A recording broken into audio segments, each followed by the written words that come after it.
Great leaders emerge inside out. So how do we do this? How do we master this inside game so that we can be more effective leaders? Yeah, it all begins with being truly interested in the people you're dealing with. Yeah. And then, when you have genuine interest, you will ask questions. You will not just say, hey, how you doing? Okay, let's go. Agenda point 1. You will ask an honest question like, hey, how are you really doing? How are things at home? How are you dealing with the pandemic, and et cetera, et cetera?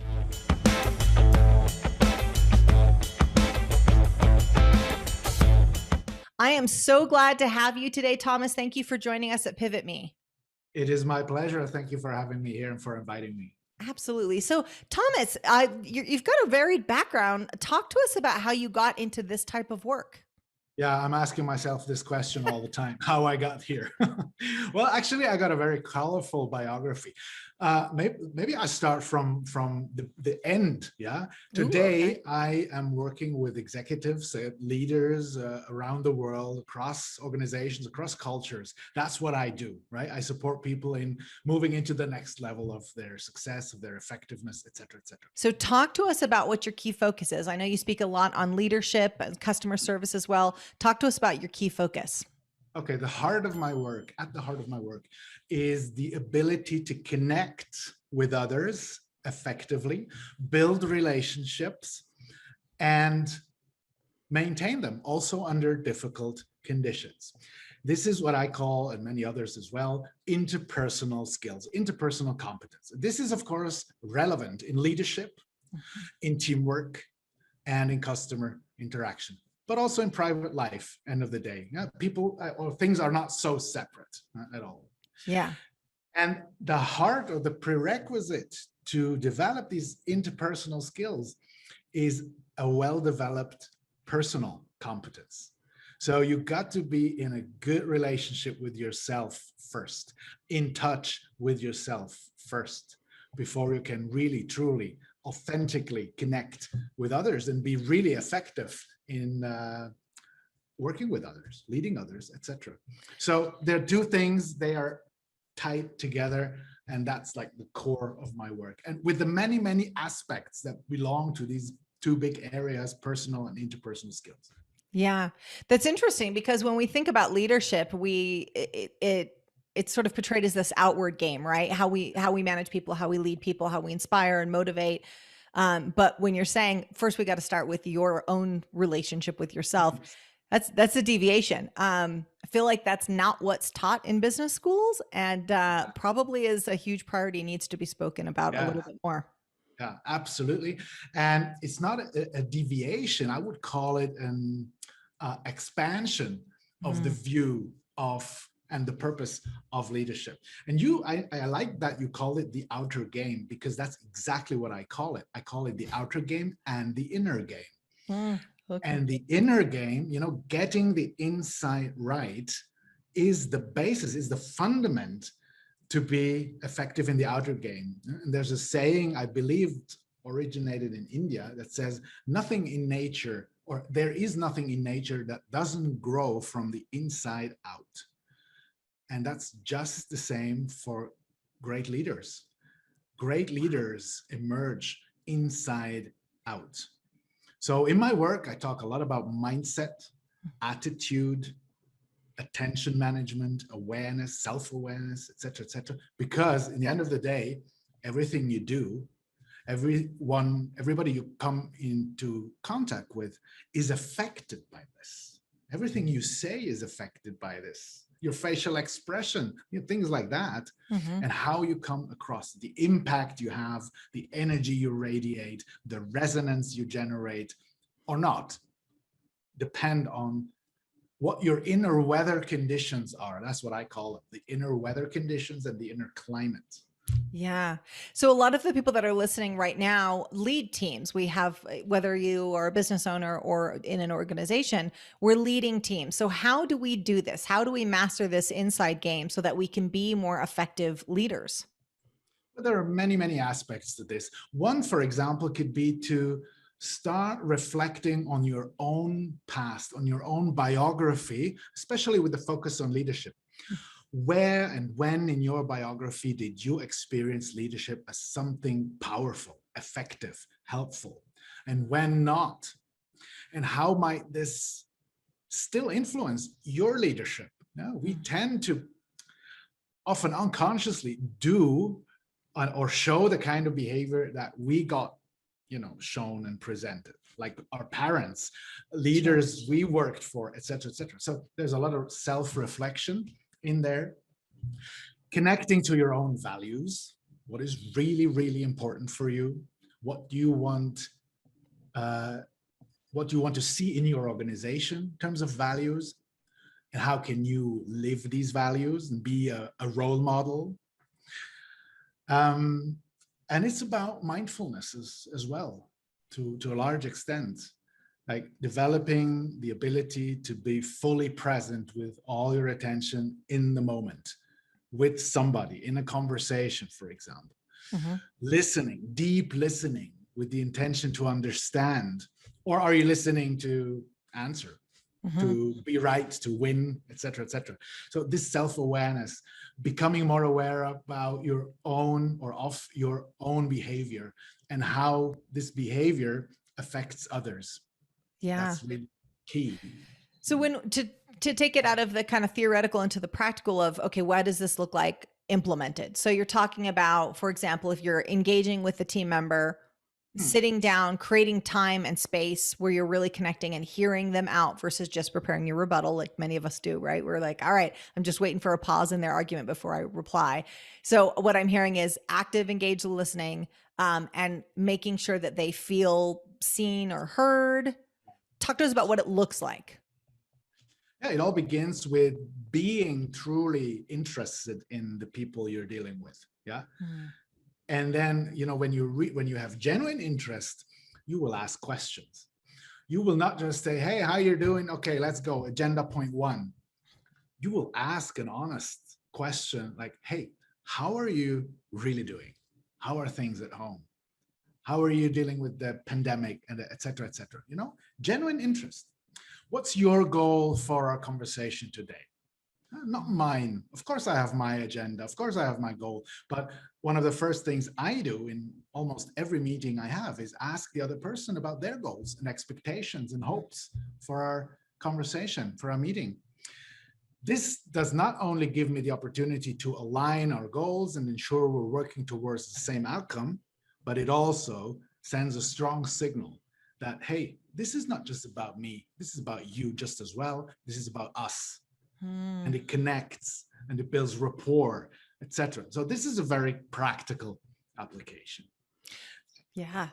That's really powerful, Thomas, because I'm just thinking about how when I do meetings, I usually define what success looks like. So I'll say, and that's for a project or a task too. As my team's listening to this, they're going to think about every Asana task I assign always says, and success looks like XYZ. Success looks like this project going over whatever it is. And I define meetings that way. I have never stopped to say, so I define what I consider success for the meeting. I've never thought to stop and look at a teammate and say, what's your goal of this meeting? Yeah. It will immediately change. Thank you, Thomas. That's at least half of the story, right? It's at least 50% of what's happening. Yeah, that's so good. I mean, that's immediately something I will change. So if you're listening now and you're about to go into a meeting or a conversation with a teammate, and again, to your earlier point, this isn't just for leadership in the workplace. I mean, this can be a conversation with your partner, or a version of this with your kids. Just understanding, here's my objective. Now let me understand your objective before I move ahead. Yes, and when we interact with each other, and especially when we're in an influencing process, which leadership is very clearly, or a sales process, or anything where influence is happening, we often unconsciously and very quickly assess 3 things in the other person. First, can I respect this person? Do they know what they're talking about? Secondly, can I trust this person? Does this person come across as trustworthy? Do they Do they show some warmth also, right? Can I Mm-hmm. trust? And third, is this also about me? Mm-hmm. Or is it just about them? Yeah. And I just have to do what I'm being told to do, and that's it.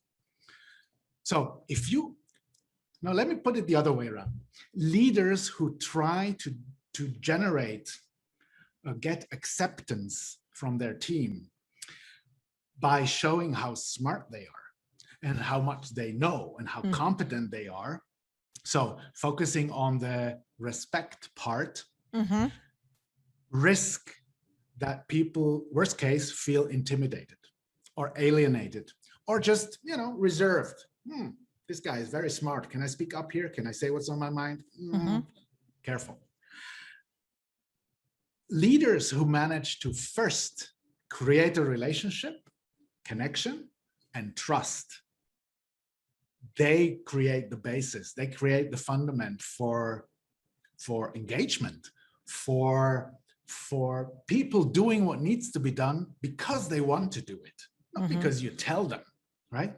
And then once this has been established and people also notice, okay, this is also about me, this is also about my growth and development, then the smartness and the skills and the knowledge and the competencies of the leader are the cherry on the top.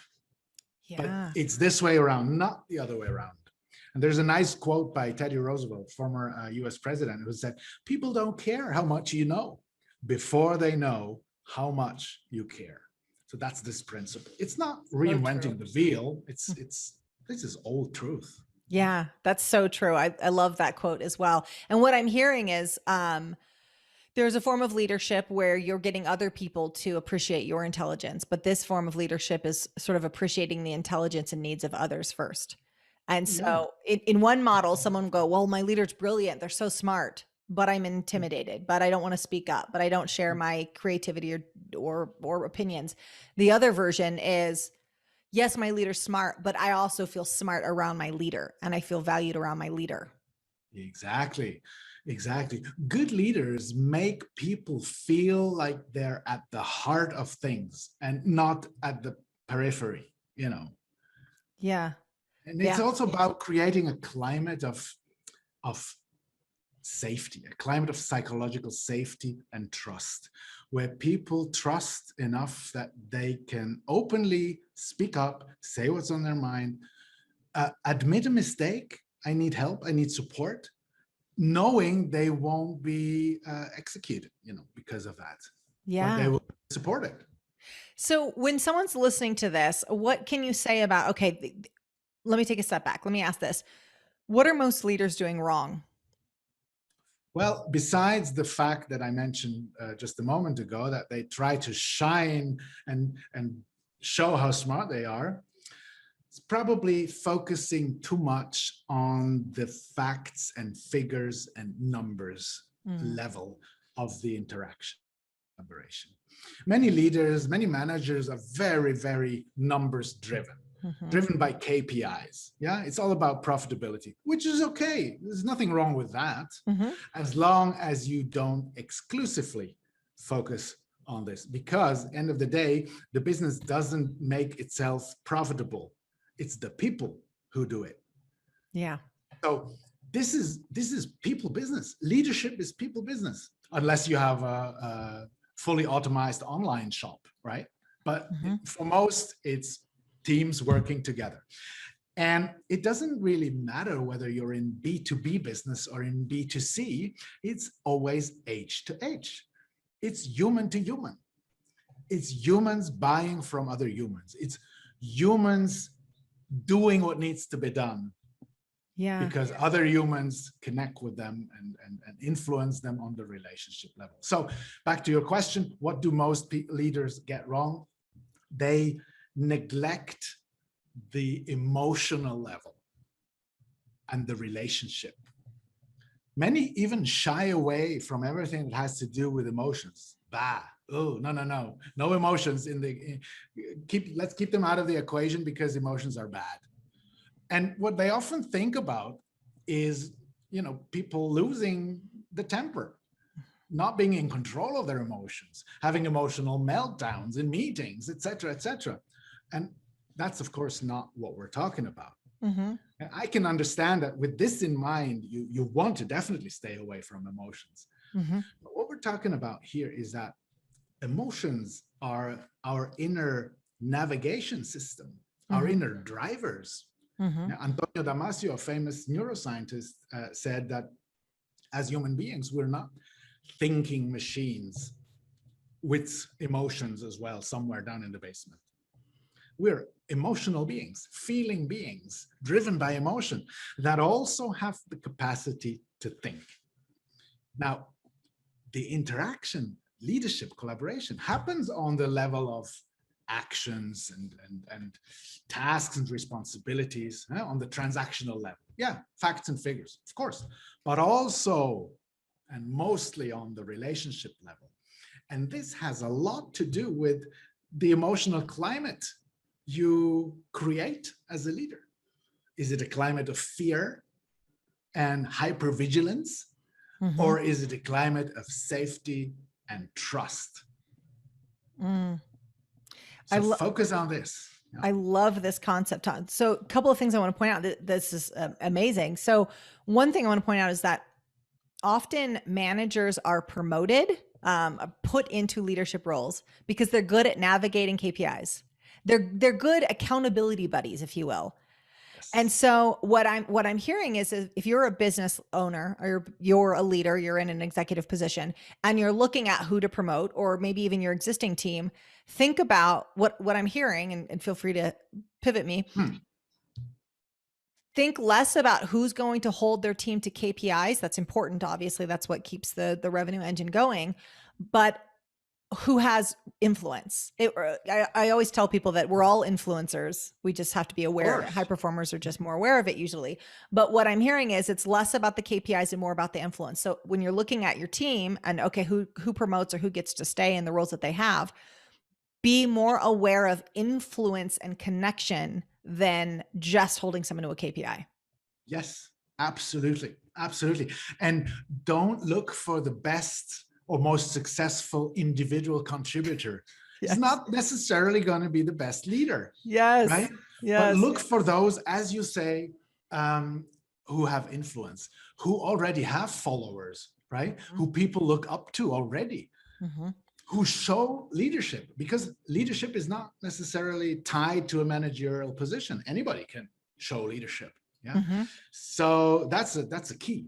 Selection, recruitment is a key, because if you do the opposite, you end up having a frustrated leader who's trying to do the best they can based on what they know.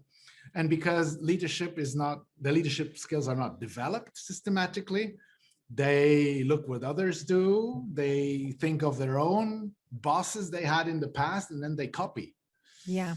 But struggle very often, which leads to frustrated team members who think my boss is not doing his or her job, and who, in the end of the story, worst case, leave their boss. Yeah. And that's a pity. Often people join the organization because of the interesting development potential and job and everything, and then they leave their boss. That's an interesting delineation. They join the organization, but they leave the boss. Yes. That's key right there. That's gold. And I would like to add something that just shot through my mind when you we're talking about the KPIs again.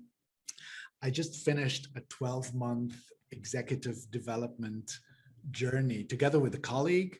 We coached 12 executives in an organization over 12 months.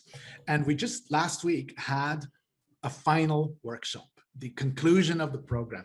And they exchanged their key takeaways, their main insights from the program. And one, I had goosebumps when I heard it, because that was, for me, the reason to get up in the morning. He said, the most important thing I learned in this past year was that you can improve the financial KPIs of your organization by developing your leadership, your communication, your collaboration and the culture, and without focusing on the numbers all the time. That is I huge. thought, wow, that's exactly it. It's That's everything. exactly it. The numbers will follow. They are a consequence of the quality of leadership and collaboration and the culture in the organization. Yeah, it's the numbers will follow, but what I'm also hearing is you also reduce turnover. If Oh you yeah, if you absolutely. you're working with a team, and with poor leadership, obviously you get huge turnover. So I mean, it definitely affects the bottom line in a positive way, in a profound way. Yeah, and you can of course also be financially successful completely the other way around, right?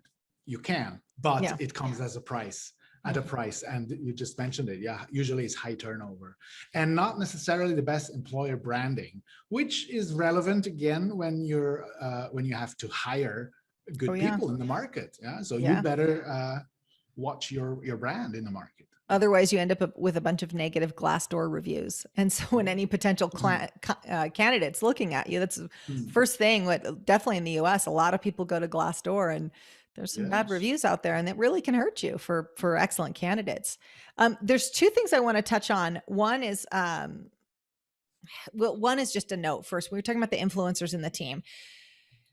What I want you to hear about who's influencing in your team, sometimes it's not the person in the leadership role that actually has the most leadership influence. So if you're listening right now, look at your team and think about who the biggest influencer in the team is. That can be good or bad, but who is the biggest influencer? To your point, Thomas, who already has followers? It may not be the boss. It might be somebody else.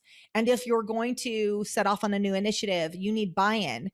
Sometimes you don't need the entire team's buy-in. You need that influencer's buy-in. Yes. So know You who's need, influencing your team. yes, exactly. You need what is often referred to as first followers, because the first followers or early adapters are the ones that are basically your internal sales force, yeah, to get all others on board. Yeah, your internal sales force. I love that concept. So it's a good idea what you just suggested, to come up with a power and influence matrix or power influence mapping of your organization or the most important stakeholders, the teams, the team members, who has power, who has influence, who has both, and who has none of them. That's true. Well, actually, it's funny because I was just thinking of a client that I work with. She works in a hospital in Texas, and she's not currently in a leadership role. However, she is of profound influence on her team.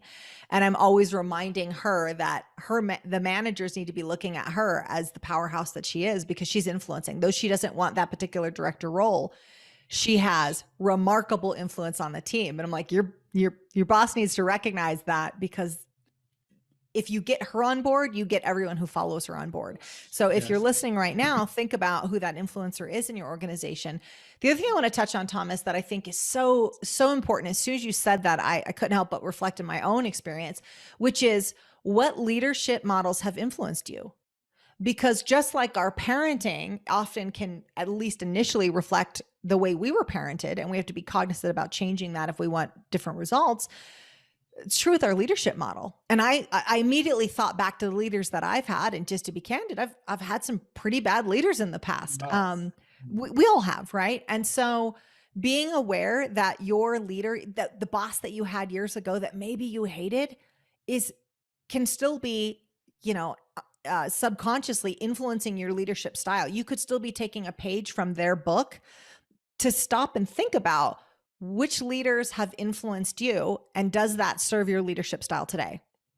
So true. So true. In my case, it was more, like I had many negative role models, Yeah. many leaders, where I thought, no, I am definitely not gonna follow that path. Yeah. It's just not the way you treat people. And I often could sense strong resistance within me against certain behaviors. And in my younger years, I doubted myself sometimes because of that. And I thought, what's wrong with me? When I react so strongly to such behavior. Something's wrong probably with me. I'm not right. Until at some point, of course, getting older helps. I realized, no, there's absolutely nothing wrong. But what I intuitively sense within me, my values and how I see things and how I would do things actually represents a very, very modern and state-of-the-art leadership approach. And thinking of models, one name shot just through my mind, and that's Jacinda Ardern, the Prime Minister of New Zealand. She is, for me, a true role model when it comes to having leadership impact and at the same time showing humility and compassion. Yeah. This is such a powerful combination. But it may take some courage. It may take some courage, often for men more than for women, to show your authentic self, genuinely show who you are, be vulnerable.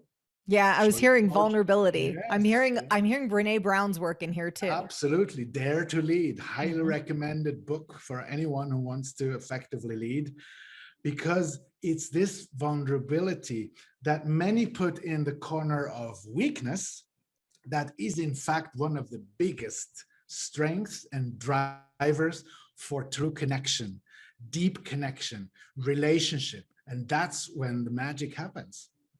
Wow. Yeah. That's amazing. And it's just such a good reminder that vulnerability's got to ride shotgun to leadership.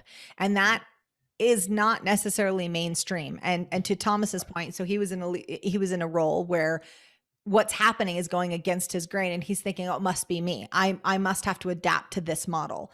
If you're in that position, take a second and think about, well, maybe the way that I intuitively feel like this should happen is actually correct. Maybe the model's broken. Maybe the organizations, there's lots of, cultures out there that are pretty negative or pretty toxic. Take a step back and go, okay, do I need to adapt to their model, or is there a flaw in their model and I've got to go create my own? Here we go.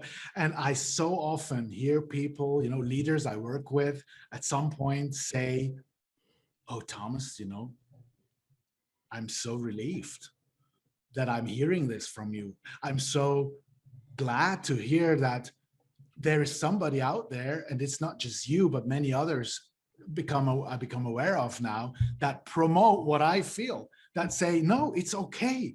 It's okay to also,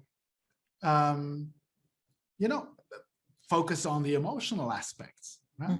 For example, to show emotions, it's okay. And it's not just okay, it is very effective, or it can make your leadership effective. So many are really relieved to understand. Yeah, I bet. So if you could tell leaders that are listening right now that say, I want to be a better leader, I want to connect with my team more, whether it's to reduce turnover or just to have a more human to human approach. Yes. If you had to boil it down to one thing, what would you say to them? Boiling it down to one thing is always a challenge. So what comes to mind is observe yourself well, and observe how often and how much of the time during a day you are in problem-solving mode, focusing on what's not right, focusing on what's going wrong, what's not the way it should be, the mistakes, the errors, the deviations, the gaps, etc. And how often you give critical feedback to your people, if any. Just observe, right? And then decide to consciously also focus on what's going well.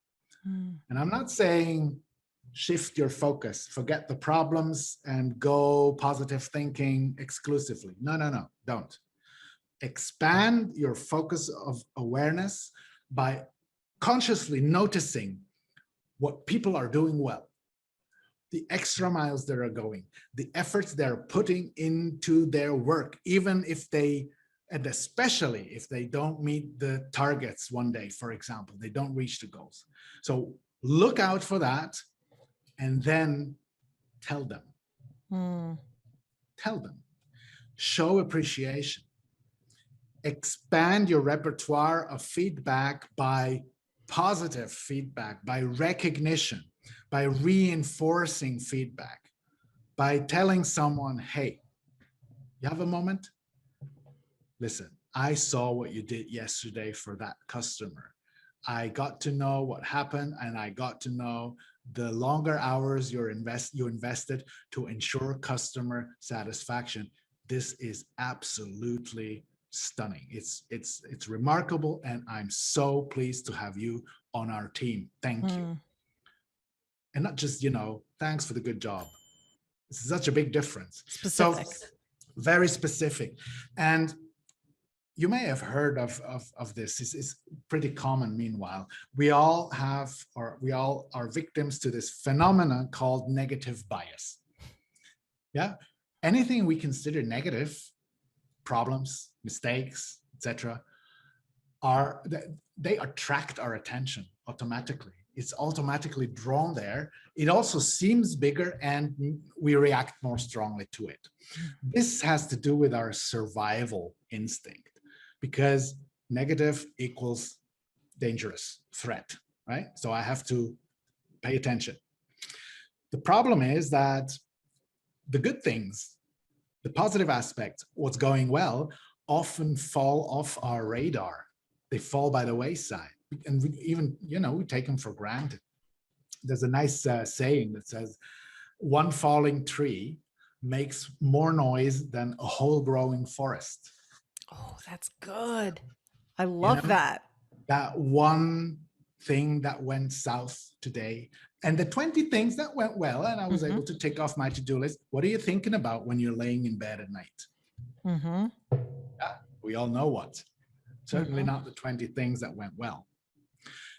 And because of this, leaders are often in this problem-solving mode. What's not going well? What needs to be corrected? What needs to be, who needs to be given critical feedback because they made a mistake? And when the truth is, we get more what we acknowledge and appreciate. Oh, yes. What you focus on will grow, particularly the negative. Yeah. Yes. Yeah. So if we just focus on, okay, the things that I'm going to acknowledge in my staff, whatever I acknowledge, I'm going to get more of. Well, then if you acknowledge the good things they're doing, you're likely to get better performance as well. Yes, yes. And this may sound counterintuitive for many, because it also goes a bit against nature, right? To focus on what's going well. And that's why it takes a conscious decision. But if you ask me for one recommendation, this would be it. And you can start by doing a little daily review. At the end of the day, take 10 minutes, sit down and reflect on your day. What went well today? What was good? What did I do well? And then tap yourself on the shoulder, right?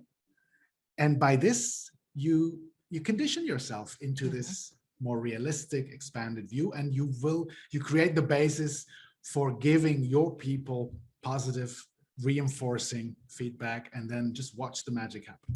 Yeah. And what I'm also hearing, Thomas, is it's really easy for you to create a metric around giving people positive feedback. Like you can, in your planner and your schedule, you can say, make sure that you give one piece of positive feedback to each team member, or whatever metric you chose. But this can be sincere. It can also be scheduled, because again, you don't want to give general feedback. Hey, great job, Steve. Well, okay, that doesn't really land. And I'll just mention employee recognition, which a lot of larger organizations do. There's value to it. However, many employees don't feel it authentically. And the feedback you just provided is real, it's timely, it is from the heart. People feel that. That's so important. But you can have a reminder in your calendar to give it. You can have a reminder, acknowledge the marketing team, something they've done, catch people doing something right and acknowledge that in the moment. Yeah. And make it part of your standard meeting agenda. Hey guys, welcome to the team meeting. Let's do a short check-in. We had our last meeting 2 weeks ago. What was your personal highlight in the last 2 weeks? Just one sentence per person, and you set the tone for the meeting. Because often people also tend to forget what went well, because everything is about problems. small things like that. And yes, you're of course absolutely right when you say it has to be authentic. When people get the impression, oh, the boss has probably attended a course because he or she is so unnaturally positive now. Look, he's trying out something on us. Then it backfires, of course, right? Yeah. So you have to feel it. You have to, yeah, you have to feel it, and that's why, again, we're talking about the inner game first. It all begins with you and your own perception. So Thomas, is it okay? So I love your story about, oh, the boss has just attended a course or something or a workshop. So let's talk about this. So say someone is listening to this episode right now and they go, okay, I'm going to go out and I'm going to work on my leadership skills. I'm going to go acknowledge my team for doing something. Is it okay for them to be honest about, hey, I am a leader. I am working on my leadership skills. I'm working on acknowledging things. I'm working on doing things a little bit different. So you might see a shift. Is that all right to just kind of call it out to your team? That's great. That's great. Absolutely great. You can even go further than that and ask your people, hey team, what can I do to be a better leader for you? Oh, yeah. And then listen to them. This takes, of course, courage. You expose yourself. But what I often do, for example, at the very beginning of an executive coaching program, which usually lasts 6 to 12 months or even longer. At the beginning, we often take 360-degree feedback. For those who don't know what this is, it's usually a standardized questionnaire online where you first nominate your key stakeholders, the people you work with most closely. And it's called 360 because it's 360 degree in hierarchy. So your own boss, your peers, same level, hierarchy level, and your direct reports that report to you. But you can also include suppliers, customers, anyone who might be able to give feedback, right? And then people will give feedback, they will answer questions, they will also write feedback, and then it will be summarized in an anonymous report. And then I go through this report together with the leader, and we define 1 to 2 development areas for the coaching process. And then ideally, the leader informs the stakeholders by saying, thank you so much for your valuable feedback. I got so much information from you, so much valuable and helpful information. I decided to focus on 2 areas over the next few months, which are becoming a better listener and giving more, showing more appreciation and recognition. I might check in with some of you every now and then to ask about the progress you see. So that's stakeholder-centered coaching. Yeah. And the beauty of it is you do not only involve the stakeholders and show them recognition for the time they invested to give feedback, but they also know what's happening with it now. And because the leader tells them, hey, I might be asking every now and then, what positive development do you see? They start paying attention to it. Yeah. And that brings measurability and tangibility to the process. To avoid that at the end of 12 months, the leader says, yeah, I think I have developed a great deal. Yeah, but nobody else notices. That is so good. And I really want to point out something, Thomas, when you're talking about this vulnerability that it takes. The flip side to vulnerability is courage. Yes. And that's really the hurdle a lot of us leaders have to make, which is to have the courage to be vulnerable with our team, with our direct reports, our suppliers, whoever that ends up being. But it takes just tremendous courage. And earlier you were talking about a culture of fear and hypervigilance. We've all worked in those. I can remember one company in particular that I consulted for, that it was so much fear, so much hypervigilance. It completely killed creativity, by the way. Nobody brought any new ideas to the table ever because of this hypervigilance. But really to get over something like that, it does take tremendous courage as a leader to say, I have to both look in the mirror and I have to let the people around me hold up a mirror to me without repercussions. You can't like, I don't like your 360. I feel like I know it was you. You're out of here. Yeah. It really, it takes courage, these things. But ultimately the upside of it is tremendous. Yeah, it's priceless. It's priceless. It cannot be underestimated what is possible once you overcome this inner resistance, this inner fear and concern, which is very normal and human, of course. And it's an investment, right? It's an investment. You have to first invest, and then there's potential for a return. Yes. Yeah. Yeah. So, Thomas, one other question I want to ask you about in relation to leadership. So, you've worked with a lot of leaders through the years. Where do leaders, we've touched on some of them, but where are some ways that leaders sabotage their success, whether that's with their team or they personally self-sabotage? Well, often by not being aware of the behaviors they show that turn people off or that demotivate people, by not being aware of how strong of a negative impact they have in the organization. And of course, that's not bad intention, but due to the fact that somebody who's running a business, somebody who's made it to become a CEO, for example, or an executive and high-ranking leader, of course they are convinced that they have become so successful because of how they behave. Of course, it's like the most logical thing. I am successful, so that's proof that I'm right with what I do and how I do it. Yes. But they're often unaware, completely unaware, that they are also successful despite many behaviors. Mm-hmm. And these are often in the shadow. Well, we call them blind spots. It's like a dead angle in your car mirror. Mm-hmm. Everybody else can see. When you change, if you change lanes now, you're going to crash. But you don't, because it's in the dead angle. Same with our behaviors. Some of them are just hidden to ourselves, while everybody else is fully aware of them, right? So self-sabotage, of course, unwillingly, unknowingly, is very often due to these blind spots. And the 360 can reveal the blind spots. And only what we're aware of, we can change, control.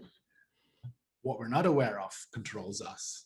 Sure. So that's one way of self-sabotage. And then maybe to add to that, very often it's hindering beliefs. Beliefs we carry. And two of the most relevant ones that I bump into quite often are, on the one end, I'm not ready yet. I'm not ready yet. I'm not there yet. I'm not ready to show vulnerability. Yeah, I think it's a great concept. I understand it. I think it's a great thing for all others. I'm not ready yet. Yes. So that's one. Or also at the beginning of a career, right? I'm not ready yet. I'm not ready to run the business myself or whatever, or to become step into a leading role. And on the other far end of the same spectrum, the belief, I got it all. I know it all. I know how to do things here. I am the one who knows it. I'm the only one. Let me tell you how to do things. Yeah. I cannot learn anything anymore because I built this business. Hey, come on. What are you trying to tell me here? Yes. That's just as self-sabotaging very often, because that's a killer for innovation, creativity, employee engagement, most people want to do a good job and want to participate and contribute and bring in their ideas. So, yeah. Yeah, it's interesting. When you said that, what I'm reminded of is in copywriting, that obviously a different field, but that's very applicable here. In copywriting, you can't make you the hero of the story. You have to make your customer the hero of the story. Beautiful. Same thing with your team. Same here. Yeah, that's so applicable. Same Now, here. Thomas, what would you say to someone who I'm thinking about a few people that I've worked with in the past who they're running a business and they feel a smaller business, but they feel like the people on their team are all incompetent. They can't do it. They can't do it well. What feedback are you going to give to them? Because when you consistently work with people that you're thinking they're incompetent, why can't they get this? You're constantly frustrated with your team. Yeah. What's the problem there? Humility or lack thereof is the Hmm. problem. And a very, very important leadership trait of successful leaders, of the ones that really play in a different league, not the average, the great high impact leaders, they all have and show humility. Humility means I know that I may not have all the answers. I know that I may know a lot and have a lot of experience, but I may not actually be the smartest person in the room, and I don't have to. Mm. And others are smart too and are competent too. Maybe they know even better than I do how to do the job because they are the ones doing the job. Right? Yeah. And for many, that's just like beyond their reality. Sure. Sure. And this ends, of course, this ends in micromanagement. Right? If you Mm. think your people are incompetent, you will tell them what to do, and you will also tell them how to do it. Mm-hmm. Now, if somebody is highly skilled, but you just don't see it, or you don't want to acknowledge, you may lose this person because you're macromanaging them, and their engagement will go down the drain, and you will lose them. They will leave you at some point in time. Wow, that is so powerful. And I know that there are people that are probably listening right now who have felt that way, who've looked at their team and say, why can't they get this right? Why do I keep making the wrong hires? What's going on? And if that problem keeps appearing over and over again, it's time to take a look at what you're doing and how you're showing up. And it sounds like humility. Let me bring in another very strong analogy and image here.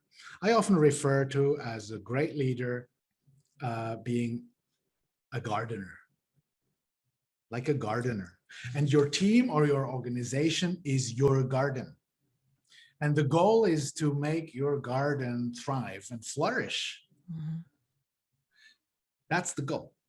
And you have a certain biodiversity in that garden, meaning different plants with different needs so that they can thrive and blossom and bring out the best and live their full potential. Mm-hmm. Now, many leaders limit themselves to cutting weeds, meaning problem focus, eliminating problem, and So true. and giving the same amount of water and sun, if any, to everybody. Yeah. What do you call this thing that you use to water the plants? What would you call it? What? Sprinkler? I don't know. There is a name for it. It is totally escaping me. I'm picturing mine at home. Okay, we know what we're talking watering about. can. We're gonna go with watering can. Let's call it watering. So with the watering can, everybody gets some water. Here we go. So meaning or translating into, I have one leadership style only, one for all. Mm. And I'm cutting weeds all the time. That's the focus of many. And then if a plant doesn't grow fast enough, meaning perform enough, they pull the plant or they kick it. Grow faster. You're underperforming here. Can you see your colleagues? Yeah, you're underperforming, which of course doesn't work. The grass doesn't grow faster when you pull it. It doesn't. Now, what does the plant need to live up to its full potential and show the potential that, by the way, is also fully contained in the seed? What does it need? Ideal conditions. That's all. And that's the same with human beings. to bring out our full potential, we often need nothing but ideal conditions. Wow, that is profound. And with this in mind, I've seen people having the label underperformer, and then, okay, let's try to keep the person on board. Let's maybe just find another job within the organization, transfer them into a different department. And 3 months down the road, nobody would ever even think of calling them an underperformer, because different environment, better condition, often different leadership, different climate, and you can watch them flourish, right? So, yeah. I was just thinking about in terms of, I mean, you can see that play out even in genius. You look at someone like Albert Einstein, who struggled in school, struggled in math. He wasn't in ideal conditions. Thank God he eventually got into the ideal conditions so he can go on and do the work that he did. But initially, if someone would have looked at him, it was, okay, this is a young boy that struggles with mathematics. How is he going to go on and do the things he's going to do in physics? Yeah, he needed ideal conditions. Absolutely. So if somebody underperforms in your perspective, first question, do they have the right conditions to perform? And then next question, is it a lack of skill or is it a lack of will? Both are possible. If it's a lack of skill, we can develop it. Yeah. You can train people, you can develop skills, competencies, of course. Well, then you should invest in development. If it's a lack of will, then we should have a conversation. If you're looking for even more ways to level up your business and your life, we have set up the next video for you. I'll see you over there.